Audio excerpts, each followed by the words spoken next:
We're into match 4. The bus is loaded. The players are ready to jump off, and I couldn't be more excited. I could not be more excited at all. There's so much action all around the map. There's Paradise, Tilted. There's action in Dusty Divot as well. It's just so much to watch. Thwifo, J-Truth against Nistic and McDonald we saw earlier today. As this fight starts to unravel. Yeah, Nistic already down on the ground. McDonald trying to create some space for him, but unfortunately, it's going to be really difficult in an early 1v2 situation where they both have shields and they're pinching from the side. Woo! Fantastically well executed 1v2 there. And you notice they got the initial down right away, and he has that hunting rifle, and it's missing a couple bullets. You have to think he probably picked one up, got an AR round, and they were able to just close that up.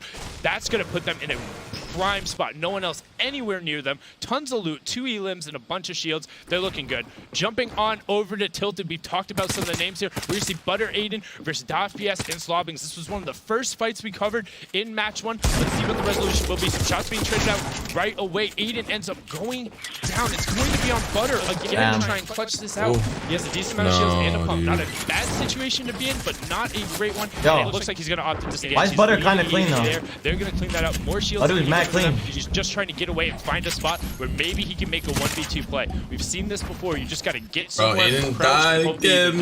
Someone else comes in. Yeah, and we saw Butter in that situation as well over towards that basketball court before. And unfortunately, Aiden's going to go down again. There's so much action here in Tilted. It's so difficult to keep up.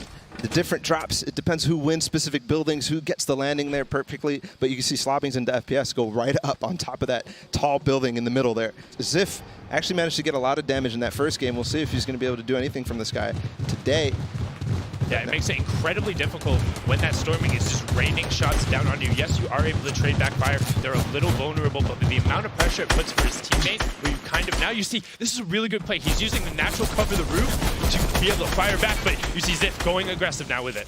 And now it's going to be a pinch. It's going to be 1v1 for Ziff and Monster here, and Devious against Povzy. Yep, misses the boogie bomb. He throws out on Povzy, trying to provide support fire. My God. Monster trades right back. He says, no, don't poke it out. Throwing the clingers, and immediately Devious sees the pushes going. Ziff has to track back to Povzy on literally 1 HP. Yeah. Pops his minis to get the 50 effective back. The clinger's not going to land. Ziff trying to get over, regroup. Let's see how that airplane play was actually so good. All Monster's trying to do is keep Ziff from supporting Povzy. As you can see, Ziff was trying to book it all the way to get to Povzy and make sure that Devious couldn't hunt him down. And he did manage to do that. So it's going to be a stalemate again. They're going to give a little bit of time. Povzy has those minis, like you said. And now we'll see what they're going to manage to do. Let's get a little bit of damage on the Ziff. Yeah, that's not going to be a good start. Great angle right now from Devious. It's going to be incredibly hard to rotate away from this position. You see their pin, not a lot to work with either. 2 great infantry rifles. That new gun provides a lot of mid-range pressure, but not great in the close quarter situation. Does have the great tack, but when you're at such a health disadvantage, Ball, there's not a lot you can do. Yeah, and that's the thing about dropping towards those storm wings. That depot doesn't give that many. There's only 2 chests and probably 1 or 2 floor loot spawns. Look at Monster's angle. Look at Monster's angle. You see him off on the side. He's trying to peek. There's the shots go out. Any amount of chip is good for them there. They have to execute on this pinch now. If they're not able to knock these guys out, it's going to be a lot of wasted time and resources. But if they do, look, pre-charging the dynamite. They're going to try and get that down, and then Devious is going to try and follow up the shots. Yeah, and that was a perfect placement on that dynamite. He actually completely opens up Povzy, and he's managed to knock him all the way down. It's just Ziff left. Nice positioning, and he's going to go down too. Devious just drops down. That's the thing with the dynamite there, Sundown. Blowing up that entire building gives so many opportunities to find angles. Yeah, and they're just standing. They're standing out in the open, just taking shots. Flipping on over now to Salty Springs. Pardon me, JDW and Jeremy, the underdogs we were talking about. Marksman trying to put some shots out. Pearl has the high ground. They have him pinned on the low ground. There are some bottle rackets there. We'll see if he opts to utilize it, but more than likely he's just going to try and use that suppressed epic AR to put down some shots, and he needs to get out of the storm. He's kind of low. He is very low, all the way down at 25 HP. You can see Grim and JDW down on the low ground. They're on the edge of that zone. Look how many teams are inside of this little tiny area on the edge of zone. They're going to want to try to get away as fast as possible. They do have that risk to go if they want to, but another one on the side. He's going to go down to 27. Now, this is the typical for the edge of the zones. Why do we see so many teams end up pumped up in here? No, he's dead. They're right on the Rift to go out. That is if you get his wands, he's dead. Yeah, no. But he's not out of the woods yet. Only 7 HP. He's going to fall. Oh, he's safe. He's safe. Such an easy target way up high. All they have to do is box up and look up. And though JDW goes down. Germ is actually... He's Oh, run. That's Thwyfo too, dude. They were pinned by the Stinks, are able No, to DD. So being Fuck. pinned. We're going to hop into this fight right on the edge of Loot Lake. It looks like Blue T is under pressure. I don't see his teammate anywhere to be found. Mental Space Soldier coming in. He does the cone in. Is he going to get the edit? Blue T is also getting pressure from above, but the Mentos goes down, actually. That was a valiant effort coming out from Blue T. So what you'll see when you're fighting defensively in a 1v2 situation, players tend to box themselves in and try and buy as much time as possible, hope to get a shot. He did get the knockdown on Dementos, but not able to convert. This is going to put them in a little bit of an awkward situation. However, with all the extra resources, they should be fine. Lupo, catch us up on the mid-game highlights. Sundown Ball, and thank you very much. We're going to take a look back just a couple plays here in competitive Fortnite. Taking the opportunity that your opponent may present is one of the best options right here. You see Matt Ruski, boom, takes it. That was a nasty shot. Ramp swap from Takata and catches him off guard. Now, opportunity plays are extremely important. Sheep, Dobai already eliminated, but right there, Sheep takes the just 2 seconds to finish the elimination, get that little siphon boost there, and as I said before, taking advantage of your opponent's edits, builds. Right here, Aspect watching the push from his opponent, gets a quick shotgun shot off to get the knockdown on Naga Ops. Aspect kind of reminds me of Annie Every Milonopoulos. single shield point counts, and these players know it. Now, right here, you have a pinch opportunity. The quick wall replace the edit, and getting that last elimination. Carlos goes down. Aspect picking up just a little bit more shield. These competitive players, boys, they are on top of the game every step of the way. We're going to hop in with Tfue and Demo, still who alive. are on Nice. the edge a little bit north of... As they...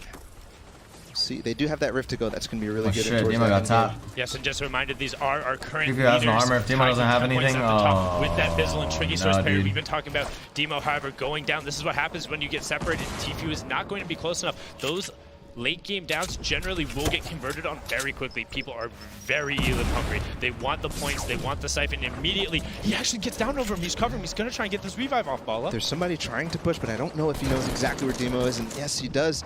And we'll see. He has to leave for the storm as well. And Tfue might have the time still here. Just a second. No, it looks like he's going to leave. Oh, he's going to try. Can he rift both of them? No, you can't rift a dead body. They're going to try and bring him through, maybe get a quick revive and then rift. They're Still right that on the edge of the circle. No, they have to go. Oh no. Here goes Bye, Demo. Tfue. Yeah, just going to leave him. Damn. Absolutely.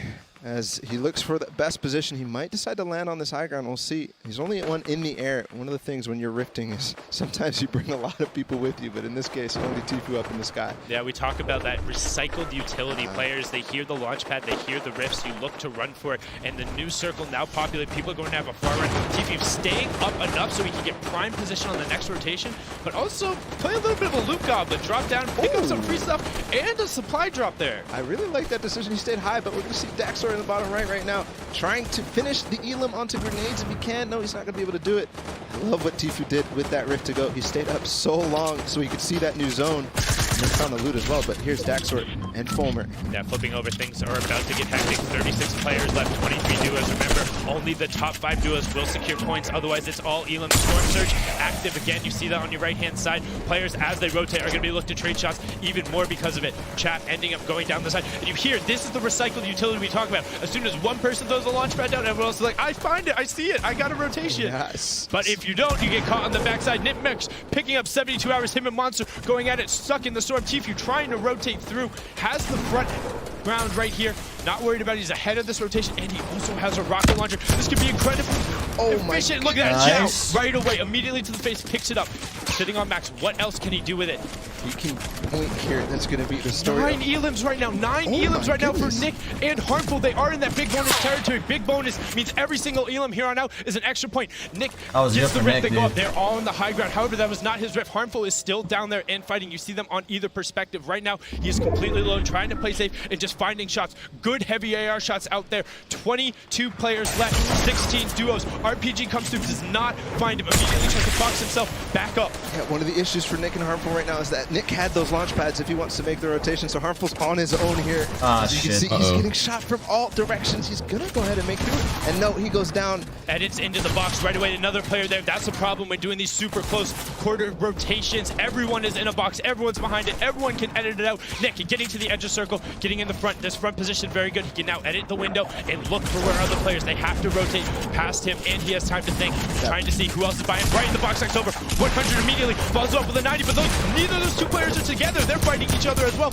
Nick knows he's low. Oh my god, bro. Nick's popping right now. That is 10 elims for him. That's an extra point as well. So they've already wrapped up 5 elimination points. Come on, Nick. Let's get it, baby. Duos left, 13 players, so only a couple of solos running around. Will Nick be able to find more? Will they be able to challenge towards the top? Nick. Aegis in the middle. Lyrison above him. Anthony and Punisher having a fight on the backside. Anthony picks that one up.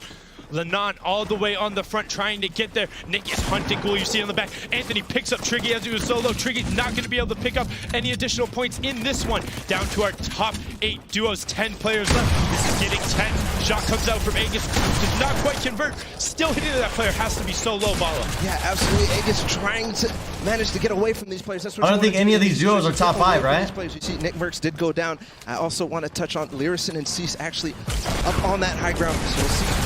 This is a point here. Yep, next duo eliminate. Not only was that a point from that, because it puts them into that top 5 teams. Now they want to hit top 3. There's only 4 teams remaining. Stuck out in the storm. Gets picked up by Twyfo. Now it's just a straight 1-on-1. No. Able to be picked up. Unfortunately, Twyfo goes down. Anthony cleans it up on the backside. That's going to be really good for them placement that wise. Gets the victory out, but right there at the end, I don't know if you saw it. But I like that. I like that team. Like the top 2 teams weren't even like in the late game. That was sick. Because that means it's gonna like clatter up the bracket a little bit more at the top placements, top 10. From Anthony, you saw a couple very clutch fights going down the low ground, cleaning those up, and we're gonna see those final moments over again. So they're not super low. Anthony cleans that up right there. Aegis is out in the storm. Twyfo turns around right up, immediately blasts it back. Anthony, great shot to equalize, and Twyfo doesn't have the pressure. He had already swapped over the heavy AR. Anthony remaining calm, remaining cool, remaining collected, winning every single one of those close engagements and then converting into victory royale